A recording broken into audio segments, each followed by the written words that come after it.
não estiver aparecendo, vocês me dão um toque, tá bom? Que aí eu vou iniciando. Professora. Tá?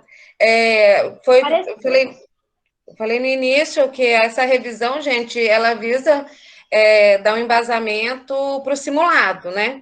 Então, eu peguei, é lógico que eu peneirei, né? E vou dar mais ênfase para aquilo que realmente vai cair no simulado. Então, algumas coisas, de repente, eu passo um pouco batido, eu devo comentar, mas passo um pouco batido porque, de repente, não vai cair. Cai, mas não cai, assim, diretamente, tá bom? E no decorrer, se vocês tiverem dúvida, é só me perguntar que eu paro, eu volto, tá bom? E se tiver necessidade, e se vocês quiserem, a gente pode depois fazer outra também, tá bom? Beleza, professora. Então, vamos lá. Já peço um desconto aí para minha letra, que eu uso a caneta, tá? Eu uso a mesa digitalizadora, só que a minha letra não fica bonita. Bom, gente, vamos lá. Então, vamos iniciar primeiro. Vou voltar a relembrar a estrutura do átomo, tá? Lembrando que o átomo, né, ele é formado pelo núcleo e a eletrosfera. E no núcleo desse átomo, eu tenho prótons, que têm a carga nula, eu tenho nêutrons, que têm a carga nula, e tenho prótons com carga positiva. Em contrapartida, Professora, né, licença. Era para aparecer sua tela? Enquanto a senhora estava falando? para aparecer uma tela com um organogramazinho. Não tá aparecendo, não. Pra mim tá aparecendo sim. Pra mim tá aparecendo. Pra mim tá aparecendo também. Pra mim não tá aparecendo, não. Apareceu. Agora sim, apareceu. Uma cara da professora. Obrigada. Estrutura do átomo. Isso. Isso, tá escrito estrutura do Tá átomo. Obrigada. E os elétrons com carga negativa, correto? Bom, quando eu tenho que essa quantidade de prótons é igual à quantidade de elétrons, tá ok? São quantidades iguais, eu considero que esse átomo, ele é nulo. Agora, quando essas quantidades são diferentes, é que temos o que chamamos dos íons. E aí a gente podemos ter os íons com carga, né? Que a gente fala carga total positiva e carga total negativa. O que é essa carga total positiva? Essa carga total positiva quer dizer que o número de prótons é maior que o número de elétrons. Isso quer dizer que se eu tenho mais prótons que elétrons, quer dizer que ele perdeu elétrons. E carga total negativa quer dizer o quê? Que o número de prótons é menor que o número de elétrons. Aí uma pessoa virou para mim e disse, professor, eu posso falar que o número de elétrons é maior que o de prótons? Pode, gente. É a mesma coisa. Né? A questão é que, nesse caso da carga total negativa, quer dizer que ele ganhou elétrons. E se ele ganhou elétrons, né, ele fica eletricamente negativo. Se ele perde elétrons, ele fica eletricamente positivo. E damos nomes para isso, lógico. Quando se perde elétron, ele chama-se de cátion. Quando ganha elétron, chama-se de ânion. Para que a gente está revendo isso aqui? Porque vai cair ligação química. E uma das ligações envolvidas é qual? A ligação iônica. E o que é a ligação iônica? A ligação iônica, ela está ligada que um átomo, um elemento, ele vai perder elétron, enquanto que outro ganha o elétron, ok? Então, entender essa estrutura do átomo, ela é importante para que vocês possam até interpretar o problema. Agora, forma de representar, né? Temos a representação aqui. Né? X é o elemento químico, A é o número de massa e Z é o número atômico. O número de massa, que é A, ele vai ser o número de nêutrons mais o número atômico, tá ok? Lembre-se que o número atômico é igual ao número de prótons. E o número de prótons é igual ao número de elétrons.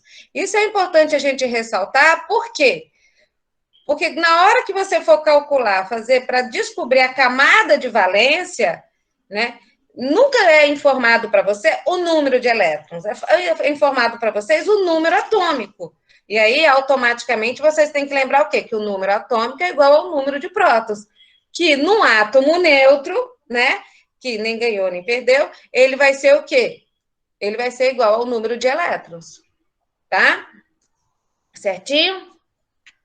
Bom, e aí pegando esse átomo, né, vários átomos juntos formam o que chamamos, né, de uma molécula. E essa molécula vai formar o que chamamos das substâncias químicas. Aí temos as substâncias puras e as misturas. Substância pura simples são aquelas substâncias formadas por um único átomo, como, por exemplo, o gás hidrogênio. Nossa Senhora, peraí, deixa eu melhorar isso aí, porque tá torto. Peraí, senão eu fico incomodada. Deixa eu apagar. Peguei o marca-texto.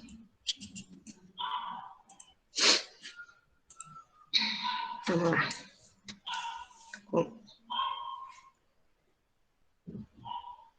Por exemplo, eu tenho o hidrogênio gasoso, o ozônio, né, são exemplos de substâncias simples.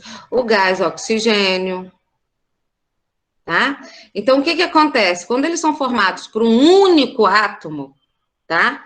A gente chama essa de substância pura simples.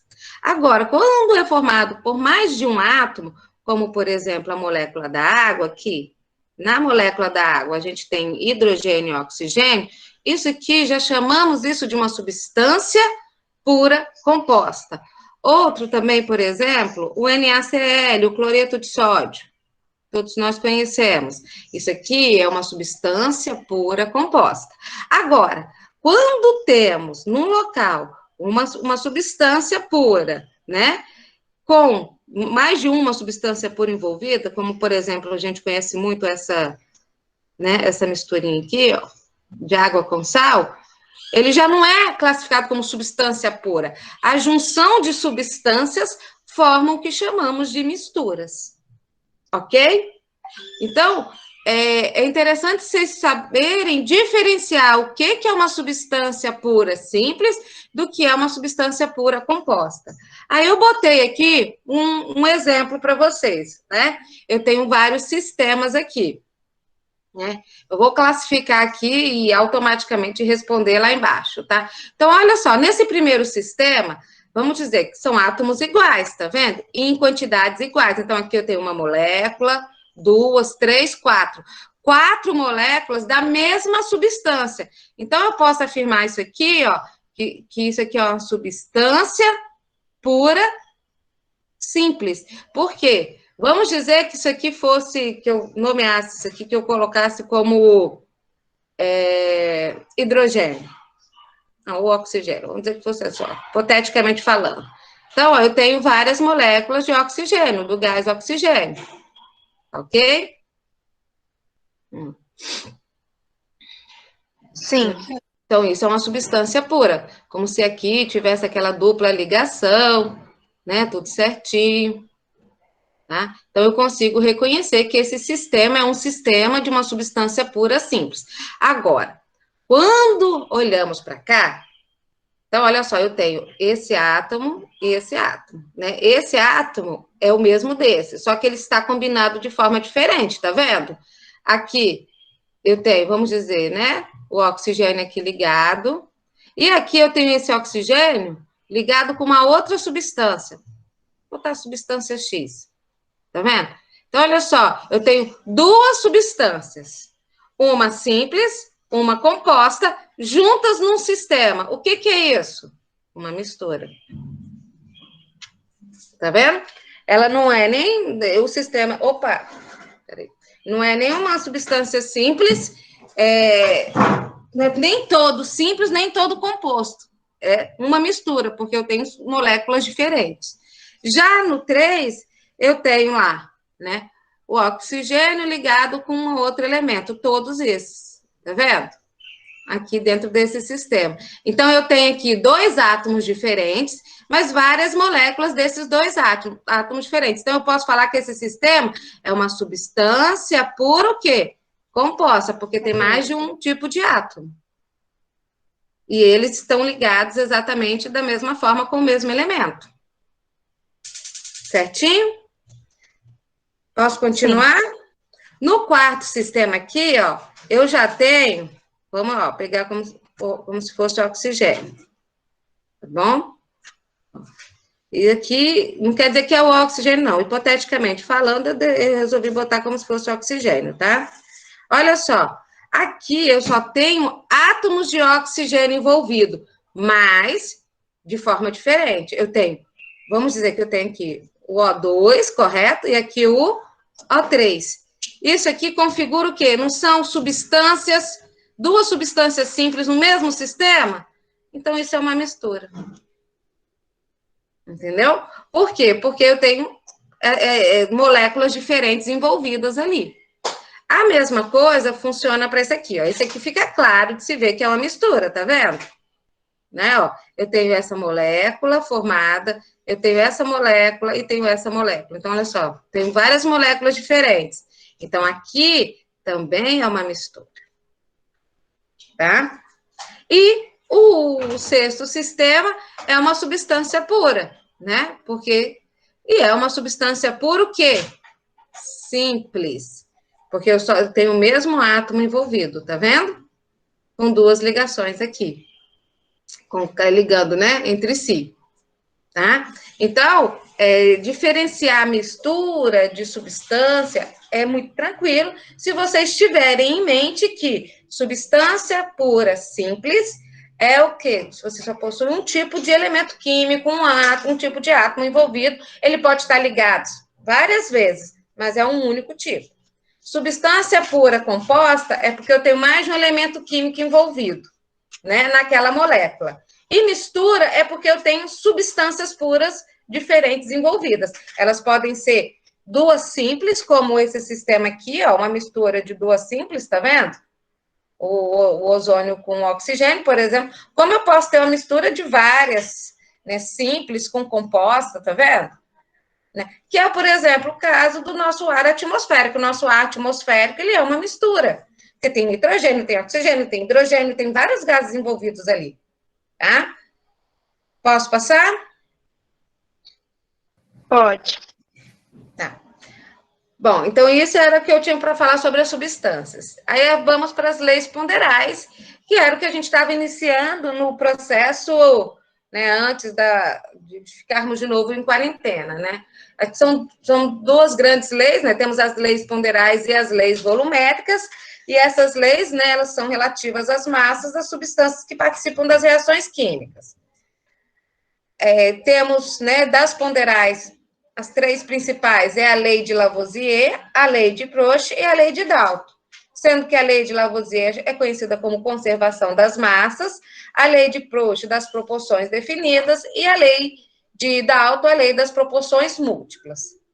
Vamos falar da lei de Lavoisier, tá? Bom, o que o Lavoisier observou? O Lavoisier observou o seguinte, tá? Que numa reação química, aqui eu tenho um reagente, né? E nesse reagente aqui eu tenho carbono e oxigênio, que vai originar um produto nessa minha reação, que é o gás carbônico. O que ele percebeu? Ele percebeu que a massa dos reagentes, tá, vai ser igual à massa dos produtos. Tá? Então, nesse caso aqui, eu tenho um produto. Mas se eu tivesse um ou dois produtos, essa igualdade tem que permanecer. Então, o que acontece? Eu tenho 3 gramas de carbono com 8 gramas de oxigênio, vai dar 11 gramas de gás carbono. Então, a soma das massas antes da reação tem que ser igual à soma das massas depois da reação. Mas tem um detalhe. Isso ele observou que acontece em um sistema fechado. Tá? O sistema tem que estar fechado. Por quê? Para que não tenha perda de massa por conta do gás. Porque numa reação química, você pode formar gás e esse gás ele pode se perder para o meio, correto? Então, o ambiente ele tem que estar fechado, né, para que configure de fato a massa do reagente igual à massa do produto. Vamos para um outro exemplo aqui, com mais de um. Então, por exemplo, se eu tenho aqui 4 gramas de metano reagindo com 16 gramas, eu tenho uma soma aqui, ó, 20 gramas, correto? Vamos dizer que vocês não soubessem o valor da água, correto? Mas eu falasse para vocês o seguinte, formando 11 gramas de gás carbono mais água. Qual é o valor da massa da água? Ora, se eu sei que a massa do reagente é igual à massa do produto, no reagente eu tenho 20 gramas, correto? E no produto eu tenho o quê? 11 mais aquela massa. Peraí, isso aqui é o mais, tá, gente? Deixa eu apagar. Ficou parecendo um vezes.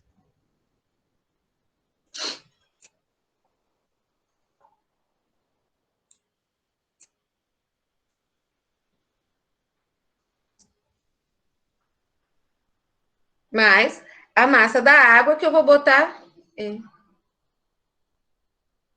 Ok? Então, o que eu vou fazer aqui? Uma subtração, né? O 11 passa para cá, subtraindo, logo, a massa da água é igual a 9 gramas. Então, é lógico que informações, elas têm que ser dadas para vocês, né? Mas você não precisa aqui, na lei de Lavoisier, saber exatamente como é a molécula do metano, como é a molécula do oxigênio e assim por diante. Porque a gente está mexendo com gramas, tá? Então, tem que manter a massa do reagente tem que ser igual à massa do produto. E aqui é que a gente, então, configura aquela famosa lei que, na natureza, nada se perde, nada se cria, tudo se transforma. Essa é a lei de Lavoisier, tá? Certinho? Sim. A próxima lei... Como é que travou? Né? É a lei de proporção, né, de Proust. Essa lei, né, ele chegou à conclusão, né, ele viu em diferentes fontes, né, de natureza, era possível obter diversos processos.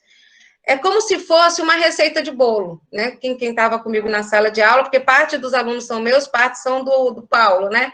Mas é igual uma receita de bolo. Quando você quer dobrar a receita, você dobra tudo proporcionalmente. Quando você quer diminuir a receita, você diminui tudo proporcionalmente. Então, esse método de obtenção dessas substâncias vai ter sempre a mesma composição química, se você quer aquele resultado específico. Tá? Então, mediante nisso, ele falou que a lei dele, ele traz isso das proporções definidas. As substâncias, elas reagem sempre na mesma proporção para formar outra substância.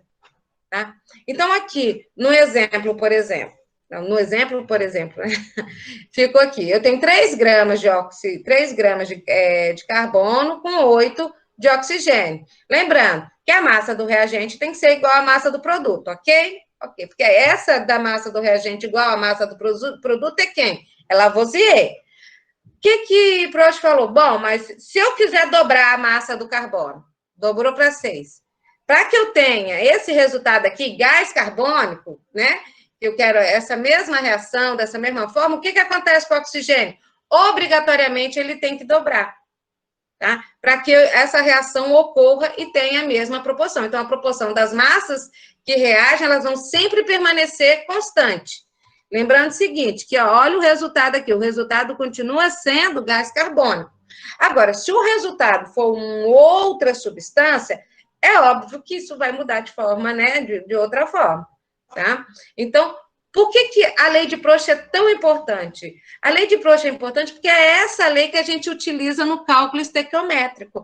É por isso que a gente tem que balancear, porque a gente acaba utilizando essa lei para fazer todo aquele cálculo de quantidade de substância, para que elas reagem, para participar. Ou quando eu estou num laboratório químico e eu quero, né, fazer uma análise e eu vou mexer com essa proporção, tá?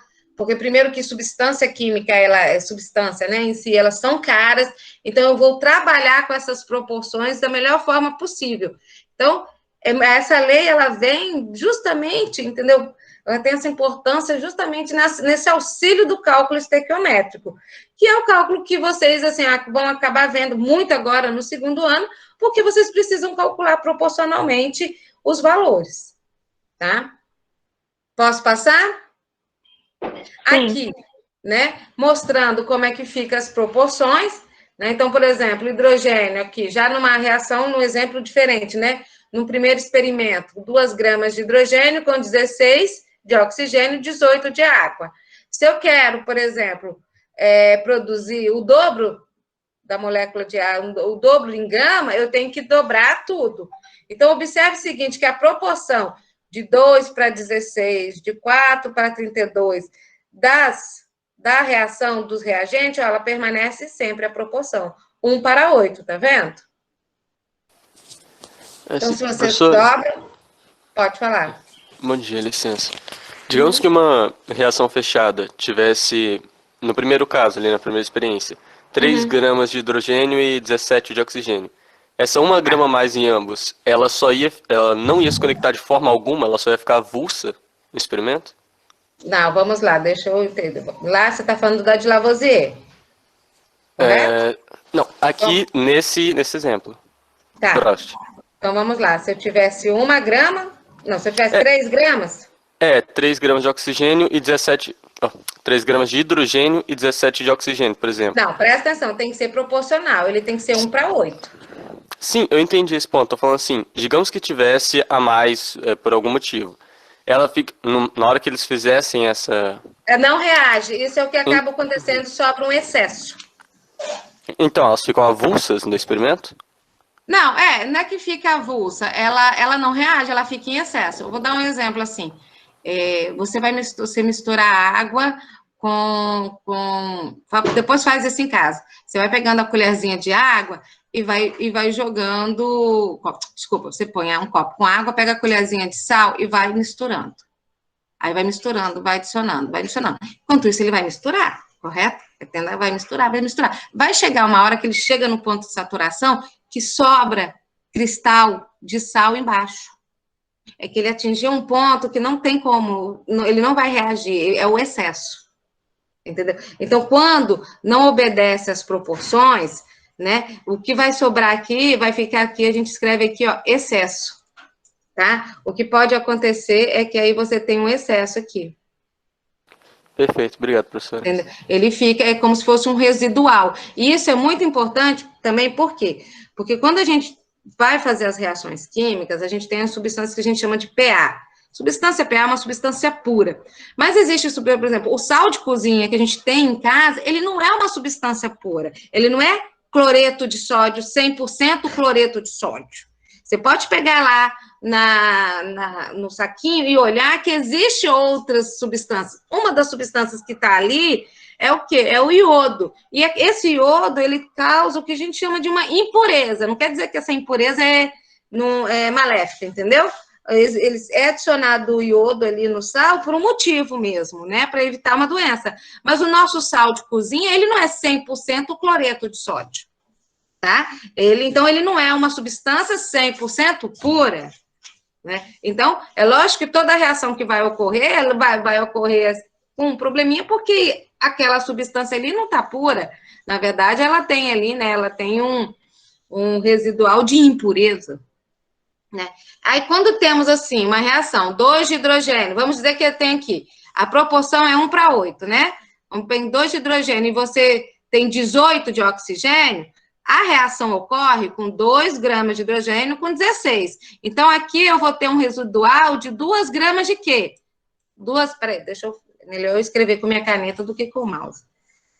São tantos equipamentos... Vou fazer. Gostei da sua pergunta. Então, vamos lá. Vamos dizer que eu tenho aqui 2, né? Continuo com esse 2, e que agora eu tenho 18 gramas aqui de oxigênio. O que vai acontecer? A reação ocorre de 1 para 8, né? Então, eu vou formar 18 gramas de água, mas eu vou ter um residual de 2 gramas de oxigênio aqui. Entendeu? Que não vai reagir. Vai ser o excesso. Né? Geralmente o excesso também, ele é comentado nos problemas, tá? Ele, assim, já caiu, por sinal, já caiu uma questão dessa de excesso no Enem, tá? Ela era até simples assim, não era muito complexa, mas o aluno tinha que entender que não ia reagir por isso. E aí ele perguntava exatamente qual era a massa que reagiria do oxigênio. Era o oxigênio? Eles usam muito... hidrogênio, essa reação com a água e a reação formando dióxido de carbono, né? Eles acabam utilizando muito. Mas é isso, não vai reagir, vai ter um excesso. Se a finalidade for o quê? Hidrogênio com oxigênio para formar a água, tá? Ó, porque é óbvio que eu posso mudar aqui e ter uma outra, eu posso formar, por exemplo, água oxigenada. Aí já é um outro raciocínio. O nosso raciocínio está em cima dessa formação, tá bom? Hidrogênio mais oxigênio para formar água. Hidrogênio, oxigênio para formar água, eu preciso. Então, vou botar aqui para ficar mais esclarecido, né? Vamos dizer aqui, ó, eu tenho o hidrogênio, né? O oxigênio aqui. E aí, aqui a gente usa, né, a equação fundamental, então, como se fosse meia molécula, para formar uma molécula de água. Correto? Se a gente for olhar aqui em termos de peso, né, ó, 2 mais 16, 18. 2 gramas de hidrogênio. Eu tenho 2 oxigênio, mas só vou usar 1, correto? Então, dá 16, 2 com 16, 18. Essa é a reação para que ocorra a formação da água.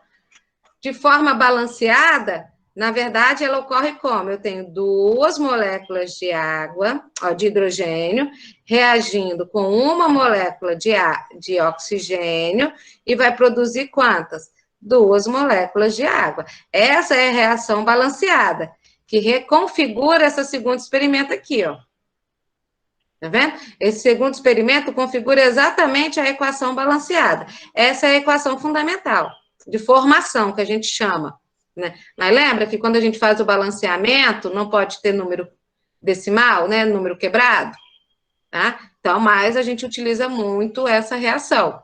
Se você vai fazer em proporção, vai fazer uma regra de 3, você pode usar esses valores aqui, 1 está para meio, que está para 1? Pode, mas se for uma questão de balanceamento, necessariamente os números têm que ser inteiros, tá?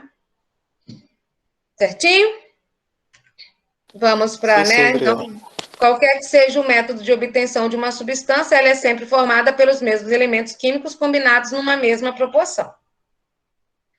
Agora vamos para a lei de Dalton, né? Que é a lei das proporções múltiplas, que é o que traz isso agora nessa sua pergunta. Por exemplo, né? O que Dalton observou?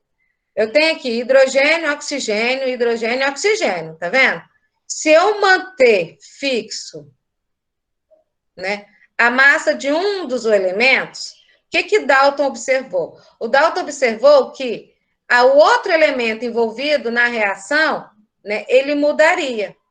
E essa mudança, ela é múltipla ou submúltipla, tá? Ou ele duplica, ou vai triplicando, quadruplicando, né, e assim por diante. E que o resultado do meu produto era uma substância diferente. E não dobrada. E não duplicada. Tá? Dalton, ele viu o seguinte, que 2 elementos, eles reagem formando substâncias diferentes. Se a massa de um dos 2 permanece constante, a outra irá variar segundo os valores múltiplos, tá? E é o que acontece, tem uma proporção de 1 para 2. Foi isso que o Dalton percebeu. Professora, Pode falar. por que no primeiro experimento o resultado sai água e no segundo sai água oxigenada? Por conta da quantidade, né? Aqui, o que acontece? O que ele fez? Para que eu tenha, para o hidrogênio, se eu manter fixo 4, se eu manter fixo o hidrogênio, né? Se eu venho aqui, eu tenho hidrogênio, e vou manter fixo aqui esse hidrogênio. Deixa eu montar aqui. E aqui vai dar 2, porque dá 4, aqui eu tenho uma molécula, e aqui 2, correto? Eu manteve, essa é a reação, é o hidrogênio gasoso reagindo com o oxigênio gasoso e formando a água. O que ele fez? Ele fez o seguinte, ele manteve o hidrogênio gasoso fixo, né, em condições. E o oxigênio, ele variou. Quando ele manteve esse fixo aqui em mesma condição, né, ele não alterou a massa do hidrogênio, tá? Mas no segundo experimento, ele viu que alterava a massa, ele duplicou a massa do oxigênio. Não alterou o hidrogênio e permaneceu o oxigênio aqui, ele duplicou o oxigênio. Quando ele percebeu, quando ele fez, né, duplicou esse oxigênio aqui, ele viu que o resultado aqui já não era mais água, era uma outra substância química, que era a água oxigenada. Entendeu? Então, por que a gente tem uma infinidade de substâncias químicas? Porque o hidrogênio, ou melhor, eu vou pegar a gente tem o carbono com oxigênio. O carbono com oxigênio não forma dióxido de carbono? Mas o carbono com oxigênio também pode formar quem? O monóxido de carbono. Entendeu? Então, mas o carbono vai ser sempre, eu mantenho o carbono fixo. Só de mudar a quantidade de oxigênio, eu altero o meu produto. Entendeu? E aí é que a gente tem essa infinidade de substâncias químicas diferentes, porque elas reagem de forma diferente de acordo, né, com as diferentes quantidades de massa presentes ali. Então, aqui, o que ele percebeu? Ele percebeu o seguinte, que se ele mantivesse fixo o hidrogênio, mas, né, ocorreria uma alteração no oxigênio, o meu produto era substâncias diferentes. Entendeu? Por isso que ele fala das proporções múltiplas. Das proporções múltiplas, por quê? Porque bastou dobrar, né? Mantém um fixo e dobra o outro, você tem substâncias químicas diferentes. Agora, se fosse para manter a água, ele teria o quê?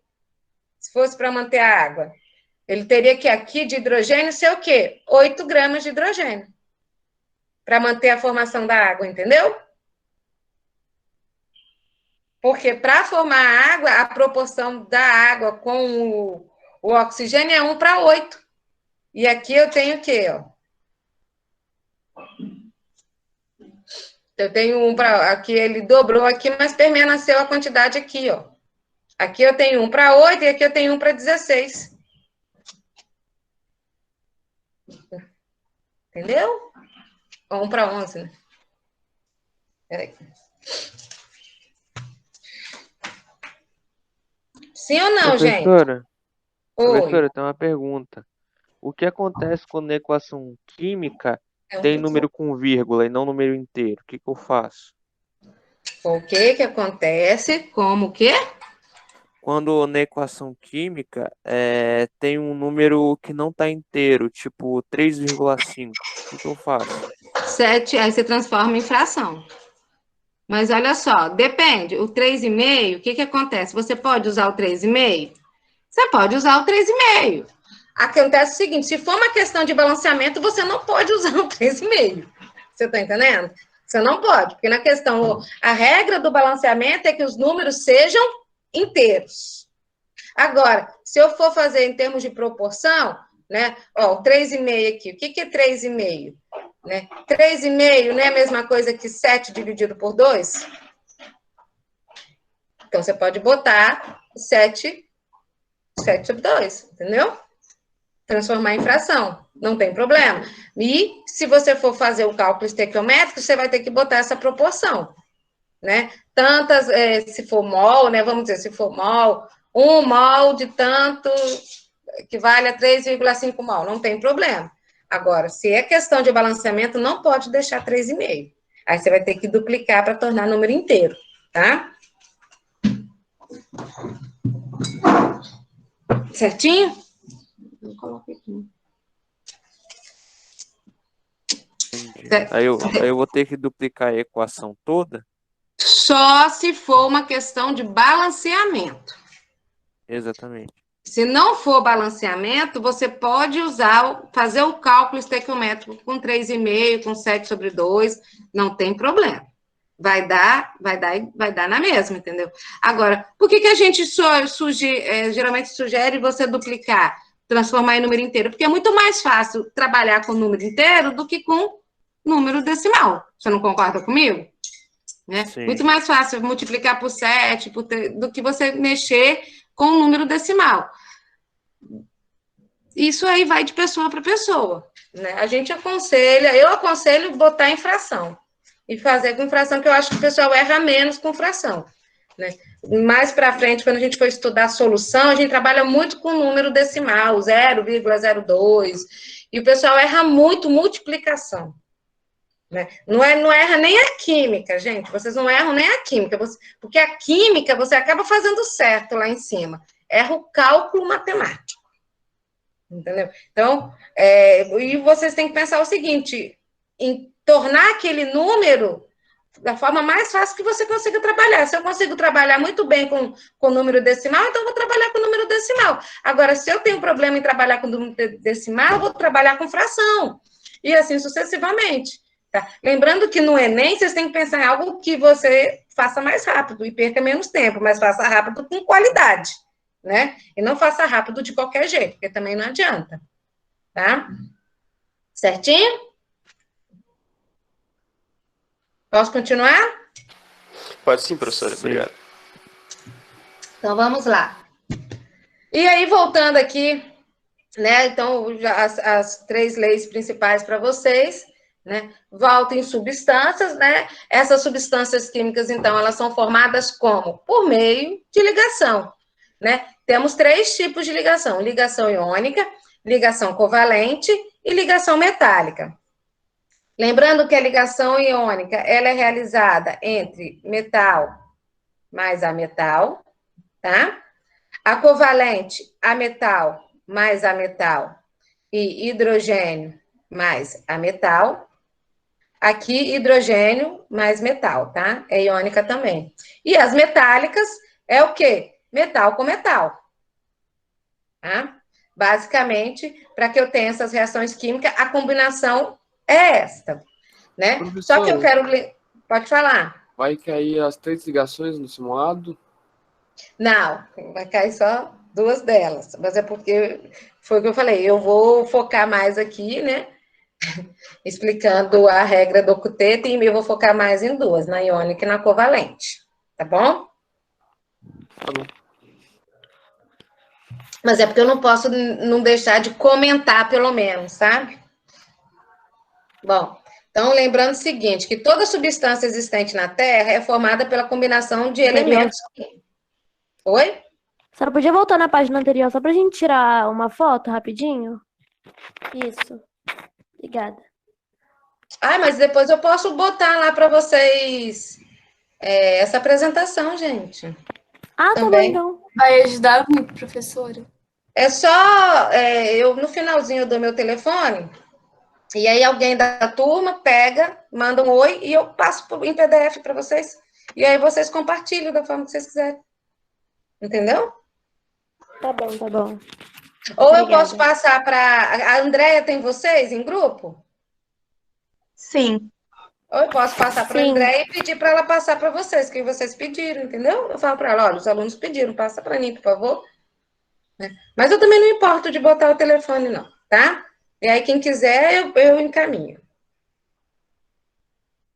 Então, vamos lá, né? Voltando para essa observação, né? Que é o seguinte... Todos os elementos, todas as substâncias no planeta Terra é constituído de uma combinação, exceto os gases nobres, né, que eles são raros. Os gases nobres estão na coluna 18A, né, da tabela periódica. Por quê? Porque a gente traz aí, então, a teoria do octeto, tá? A gente estuda as estruturas eletrônicas dos gases nobres e o que estudou e o que percebeu nessa estrutura? Primeiro, que na camada de valência, com exceção do hélio, todos eles terminavam com 8 elétrons na camada, tá? E o hélio, né, que é o primeiro, com 2. Eu não vou riscar, botei de vermelhinho para vocês poderem ver, tá vendo? Então, se for somar, todos eles têm 8 elétrons e os demais gases também. Esses gases, eles possuem o que chamamos de uma certa estabilidade, tá? Então, percebeu que eles estão no grupo 18 da tabela, possuem 8 elétrons na última camada, com exceção do hélio. Esses gases, eles pareciam não formar ligação com nenhum outro elemento químico, tá? Daí foram chamados de gases nobres pelos cientistas. Foi estudando os demais elementos, os cientistas acabaram percebendo que quando formavam, né, as ligações e adquiriam 8 elétrons na sua última camada, eles ficavam estáveis e assim, então, surgiu que é aquele átomo que possui estabilidade, que é justamente aquele átomo que possui 8 elétrons na última camada, tá? Então, essa é uma condição. Isso tudo é o que a gente chama da teoria do octeto. É ter 8 elétrons na camada de valência. É você fazer com que o elemento, na ligação química, ele adquira esses 8 elétrons, ou chegue perto do que chamamos de estabilidade, tá? E aí, um átomo, para adquirir a estabilidade, deverá possuir camada fechada, isso é, está com 8 elétrons em sua última camada, ou 2 elétrons na camada K, desde que esteja a camada de valência. Quem é que tem 2 elétrons na camada K? É o hélio e o hidrogênio para ficar estável. Daí para frente, todos eles, né, tendem a ter 8. No entanto, à medida que você vai perdendo, alguns ficam com 2 elétrons porque perdeu um elétron. Vou mostrar para vocês. Por exemplo, na família... Vai cair Linus Pauling no simulado? Assim, vai cair uma questão que vocês têm que ter um pouquinho de conhecimento, entendeu? Mas, assim, eu fiquei naquela, assim, mostro, não mostro, achei melhor garantir, entendeu? Achei melhor garantir, porque você não vai ter que distribuir, se eu não me engano, já vem distribuído, tá? Mas eu achei melhor voltar e falar. A questão que tá, ela já vem distribuída, se eu não me engano. Tá bom?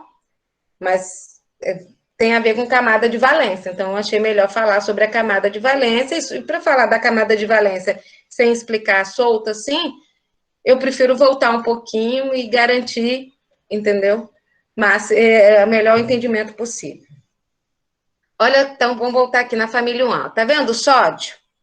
Quando a gente olha o sódio aqui, na última camada dele, eu vou fazer o sódio porque os outros repetem, né? Ó, essa é a camada de valência do sódio. Ele tem quantos elétrons? 1. Então, é muito mais fácil ele perder esse 1 elétron para que ele fique com 8 elétrons. Quando isso acontece, quando o sódio perde esse elétron, tá ok? Ele fica eletricamente positivo, mas ele fica estável, tá vendo? Porque ele passa a ter 8 elétrons na camada de valência, né? Na família 2A, o raciocínio é o mesmo. Eu tenho magnésio. Observe aqui, na camada de valência, 2 elétrons, correto? E na camada L, ele tem quanto? 8. Então, é mais fácil ele perder esses 2 elétrons, tá? Para adquirir o quê? Os 8. E aí, ele fica eletricamente positivo. Por que ele fica eletricamente positivo? Porque lembra que o número de prótons aqui vai ser maior do que o número de elétrons, porque ele não perdeu, tá? Então, o sinal mais é porque ele tem mais prótons do que elétrons. Mas ele perde quem? Ele perde elétron. Não se mexe na quantidade de prótons. Professora, e se eu tiver 4 elétrons na camada de valência? Se eu tiver 4 elétrons na camada de valência? Então, que é o caso do carbono, tá? O carbono, da família 4A, possui 4 elétrons na camada de valência. Eles tendem a fazer ligações covalentes, tá? Mas ele pode tanto perder quanto ganhar 4 elétrons, dependendo de quem que ele esteja ligado, tá? Ou melhor, ele pode, porque se ele for mais eletronegativo, ele tende a ganhar. Se ele for menos eletronegativo, ele tende a perder, tá? Então, depende muito. Mas o carbono em si, os da família 4A, eles tendem a fazer ligações covalentes. Mas eles podem, sim, tanto perder quanto ganhar. Que é o que eu vou mostrar aqui, ó. O alumínio, por exemplo, né? Se o alumínio, ele vai perder... Peraí, calma. Ele vai perder os 3 elétrons, ó, aqui na camada. Ele tende a perder 3 elétrons. A família 5A tende a ganhar agora, tá vendo? Porque ele já tem 7 aqui. Se ele tem 7, é muito mais fácil. Ó, se ele tem 5, é muito mais fácil ele ganhar 3 do que perder 5, correto? Então, ele ganha, fica eletricamente negativo porque ele ganhou. E, ó, e o nível aqui sobe, tá vendo? Passa a ter 8 elétrons.